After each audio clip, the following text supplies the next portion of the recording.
expel everywhere in the region, and basically that will help and serve the interest of Benjamin Netanyahu particularly, take into consideration the government crisis he's facing, and also the decision made by the Supreme Court about what's so-called judiciary reform. So there is a very deep belief that this should not be achieved, and that is the reason why I believe personally Iran, neither Hezbollah nor other groups, they will intervene and try to have any kind of activities, any kind of reactions to what has happened in Lebanon, or what happened in Iraq just today, and also to what happened in Syria 10 days ago to one of the Iranian Revolutionary Guard personnel. So I think the issue now is they wanted to focus on what happened in Gaza, and if there is any response they want to do, it will be after the day after of this war. In summary, they don't want to give Benjamin Netanyahu any opportunity to benefit from any action they may have. What's your analysis of Iran's role in the influence it is exerting over Hezbollah, Hamas and the Houthis right now? What's in their interest to happen next? I think Iran has basically, I'm not sure they are influencing directly the decision. I think there is sort of a, but I'm not sure this will affect the operation on the ground in Gaza.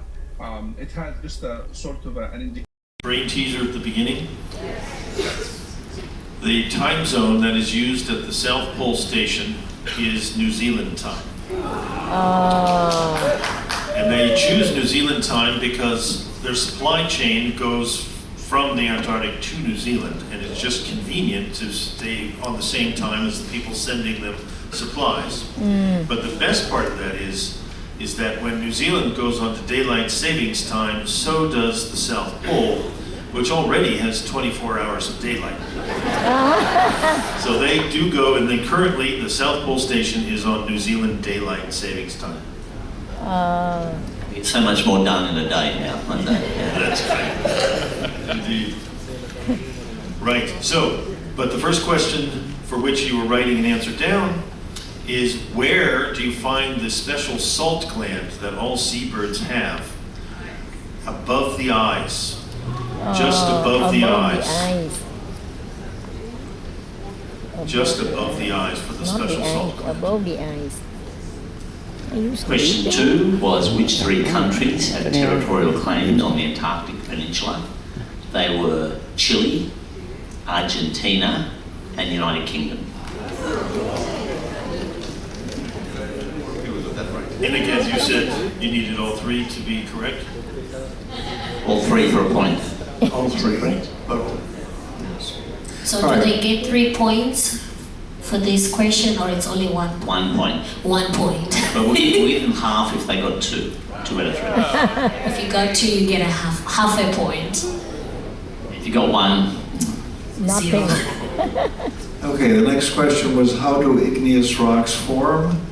It's crystallization from a molten liquid, the magma. Magma. Crystallization from the magma as temperature drops. Just magma, is it fine? Hardening of magma. Yeah, lava would be okay. I guess I'll accept lava. Lava. I'm not sure that should be maybe quarter credit, do you think? I mean, it's lava when it comes out of the surface, it's magma when it's below the surface. And it does crystallize both below the surface and sometimes above the surface. But Alex. Gọi là gì đó? In the crisis here, the Gọi là gì Israeli mà Defense không muốn đi làm nữa Minister mà. reaffirmed Israel's commitment to resolve the situation on the border with Lebanon, so that thousands of residents have been evacuated because of these attacks could return to their homes. But he also said there was a short window of opportunity for a diplomatic solution to this crisis with Hezbollah. And these comments followed a speech made yesterday by Hassan Nasrallah, the influential leader of Hezbollah, in which he said that the assassination that happened here in Beirut was a flagrant Israeli aggression, but crucially he did not make any threats to attack Israel. Hassan Nasrallah is expected to address his supporters again on Friday, and any response from Hezbollah is likely to be limited, measured, because he knows that he needs to prevent any escalation that could trigger a be with. Neither of the former presidents have been accused of wrongdoing in the Epstein case, but Prince Andrew's long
Accogliere tutti i consigli a braccia aperte, se poi chi te li dà finisce quasi sempre per darli a se stesso. That all visitors be dressed normally. Be aware, the decks may be slippery, especially if they're wet.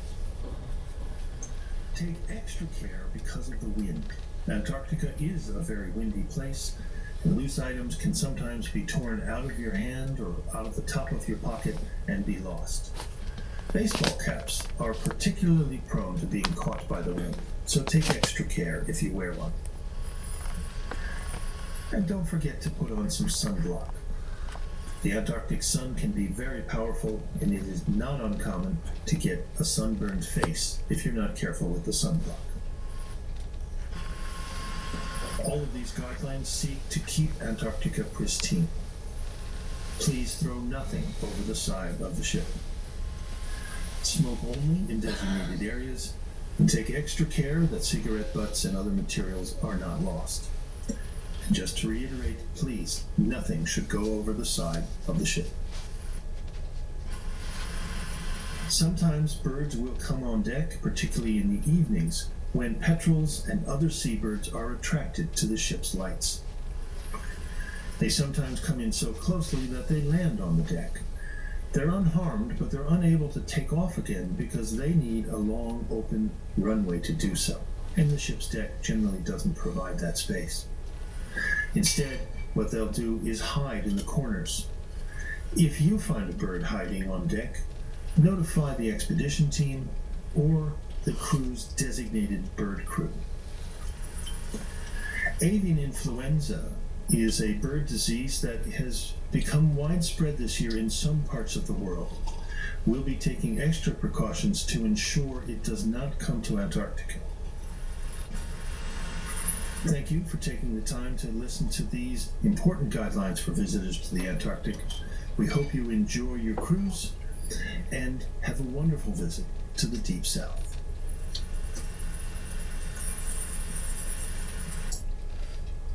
Welcome aboard the beautiful Norwegian Star. At Norwegian Cruise Line, your safety is our highest priority.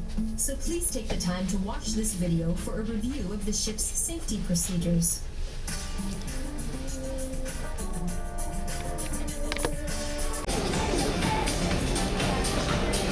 Three doctor. Let's fly on Antarctica.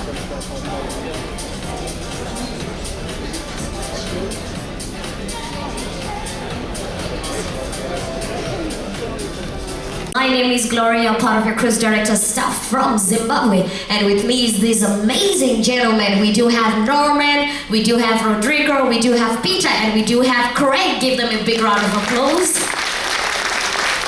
Awesome. Have you been enjoying their lectures? Yeah. Did you learn a lot? Yeah. I could tell because trivia, someone got the highest one. I think it was 19 out of 20. Was it 19? Yeah. 18 out of 20. That's amazing. Give yourselves a big round of applause, which means you've been paying a... In Brazil, what is an ice shelf, the gray areas?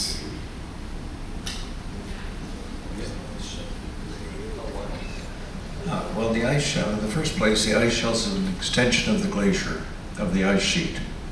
And when it comes out onto the ocean and floats off on the ocean in front of the glacier, it's no longer a glacier, it's an ice shelf. The glacier itself is all the area in the white that you see up here, and then the brown areas are the land areas, mountain areas or exposed land, and then the sort of gray things that you see here on the Ronnie and the Ross ice shelf and the other ice shelves around the continent are no longer glaciers. They're tongues coming out, floating on the ice, floating on the water, and as a result they're no longer a glacier. The glacier has to be on land and has to flow under its own weight. And when it comes out onto the sea, that's no longer the case. It's simply floating ice, and we call it an ice shelf. Incidentally, if any of you have questions in Spanish or Portuguese, Rodrigo's happy to answer them, or if you need answers, he may be able to translate some of the answers that we give. I will try to. Try to add to Norman's reply. In this map in particular, it's in gray, the ice shelves, because as Norman said, they're floating, and the rest that is in white, that's the grounded, so that's Earth, that's the continent. The other part is not, it's a floating area, that's why you got a different color, that's basically why. On the series of stripes coming down that consisted of cobbles and boulders mostly. That's a phenomena of paraglacial activity, which means that it was at an area developed at a time in the recent past, within the last 7,000 to 10,000 years, where you got a lot of freeze-thaw activity. And as a result, these rocks were pushed into, well, they started out as a group just as you are here, but as the thawing and freezing took place, all of you began to move down toward the front of the stage here. And in the process, those of you at the edges, because of the slopes involved, moved gradually down and toward the center. And so you had this long line eventually of stone stripes that formed, partly because of the topography and partly because of the freezing and thawing of the landscape as you were moving downward, that is, downslope. Okay, and we do have another question with Lindsay, then I'm gonna come to you, sir. Good morning, I'm Beverly Sperry from Dublin in Ireland. I was paying particular attention when the ship was sailing between the Antarctic Peninsula and Elephant Island and noting nothing. I mean, it was totally desolate, it was sea and sky, and got a new appreciation for the navigational skills of Shackleton and the men in the 3 lifeboats. But it made me wonder how similar, if at all, was the route that we took to what they would have taken between when they had to abandon the ship and sail to Elephant Island? It's a very good question. So the main difference was they were on the other side of the peninsula. So they were in the Weddell Sea, Shackleton's thickness, and that extends all the way down to the rocks beneath the ice that you see. The ice shelf is different. It's a glacier portion of the portion of the ice sheet that is extending out into the sea. It is no longer on the bottom, it's just the upper portion of the glacier that is sliding out and floating on the sea.